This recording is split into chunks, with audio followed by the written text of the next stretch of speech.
Hi, everyone. So when I came to COA, I was really unsure of what I wanted to be doing, but of one thing I was sure, I wanted to make a difference in the world and work with people. I kind of came in with an open heart and mind, which led me to taking classes in art and literature, women's studies, and education. So in order for me to talk about Words Along the River, I need to kind of talk about my story. When I was 11 years old, I found out the difficulties I was having in school was attributed to me having dyslexia. My parents pulled me out of the Catholic school I was attending at the time and put me in a small school, Riverside School, which specializes in teaching students with dyslexia new ways of understanding math, literature, grammar, spelling, and writing. The school creates a safe and supportive environment which helps students succeed socially and academically. After the 5th and 6th grade there, 2 years, I left Riverside feeling worthy as a student and ready to enter into the public school system. To this day, I really don't know where I'd be without Riverside's ongoing mantra of "You're so bright, you can do this." So for my senior project, I really wanted to incorporate this little girl who still lives in me, this 10-year-old, and who I am now into my senior project. So I went back to Riverside School and interviewed 8 students on the question of, tell me your story, what does dyslexia mean to you?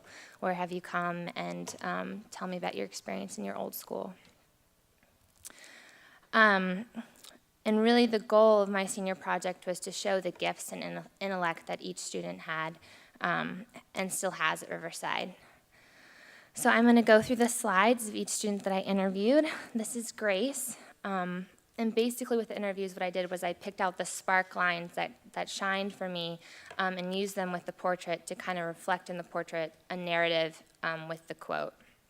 So this is Grace. One day I would be all alone and playing in the sand, and then another day. Charlie, you think outside the box.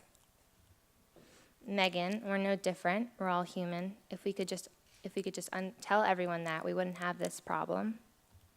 Jamie, I see everyone else, how they struggle. Owen, Samuel, we're all a big family. Elizabeth, I'm not like everyone else. Jack, I learn a certain way, it's not as fast. And Matthew, and I just decided forever and ever I might draw a bird. So what I did is in the interviews, for instance, with Matthew, he told me his favorite bird was the cardinal, and he told me how he'd practice over and over again writing his letter B.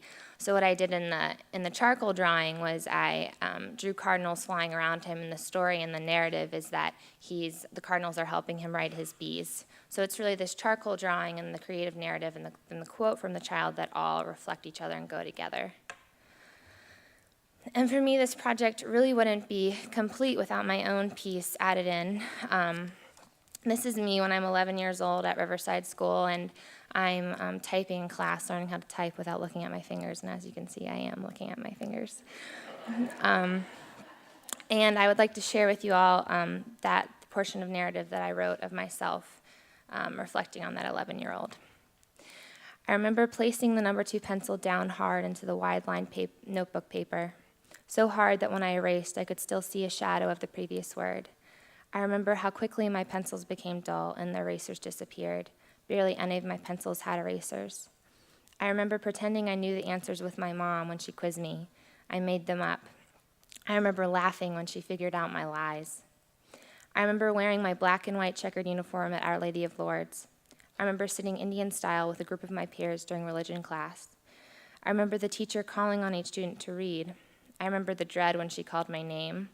I slowly stumbled over each word, hoping that the teacher would pronounce them for me. I would never repeat the word after she said it. I remember the embarrassment that went hand in hand with reading. There was never one without the other. I remember writing letters backwards. I remember crying in the back seat of my mom's green van and feeling the snot run all over my face and dry in the gray cushions.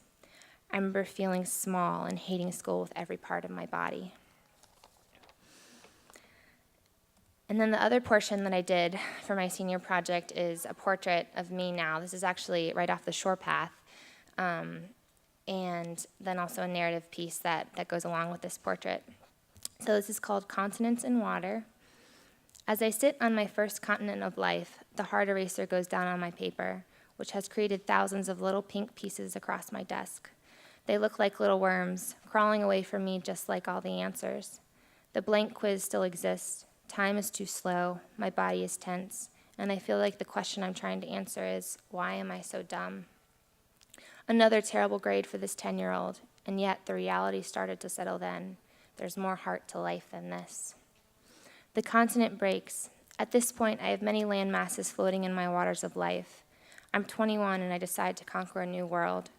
A world without grades or papers or any expectations. A world with my giant heart seeping through my pen, paintbrush, and strong hands. Simply away from structured academics. I don't know if you'll truly understand this, so don't try. The current is rushing from my angel's delicate breath, and I don't have the time to explain. Besides, how can words describe a river? In the waters of my new world, I'll swim, naked, vulnerable. I might collide with a sharp boulder or vicious hydraulic, and it'll probably hurt. But the black and blue marks in my skin will create a tender imprint on my heart. Only another for me to learn from. It's already been molded in the hands of another.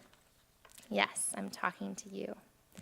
Just remember when I start to drown and the water pinches my eyes until tears come, don't throw me a lifeline. Let the water fill up my lungs until I become the river itself. I'll sink to the bottom, legs limp, toes uncurled, arms stretched out. I'll be born again, maybe into a mermaid. Crack, I hear it, a new continent breaking off. It's time for me to go. I hope you don't misunderstand me. That's already happened far too much in my life already. So I want to thank especially the children who I interviewed at Riverside School. I'm actually going back to do a show there next Friday. And thank you to Ernie McMullen and Candace Stover, who are my project advisors. And my show is actually still in the Blum for today, and I'm going to be taking it down tomorrow, so you all are more than welcome to go check it out. And I'd love to take your questions at this time.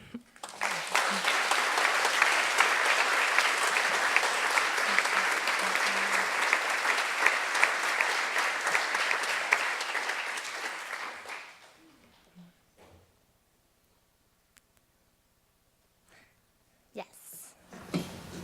You are a teacher. Are you going to go into teaching? The question is if I'm going to go into teaching, and the answer is yes. Eventually. I don't know when, but eventually. Yes. At what stage in your life did you turn to drawing as a means of expression, assuming that you were frustrated with words? The question is, what stage should I turn to drawing, being frustrated with words? I think art has always been a large part of my life. Even when I was little, I'd practice drawing horses, and I can't even remember my mom's bed, as tiny as I was. So I think for me, that was always a safe place to be, so it's really always been there. I didn't actually start studying art until I came to COA. My high school didn't have the greatest art program, and yeah, it's just always been present for me. A place to turn, not be judged. Yeah. Meg, you said you were at Riverside and then went back into the public school. How long were you there?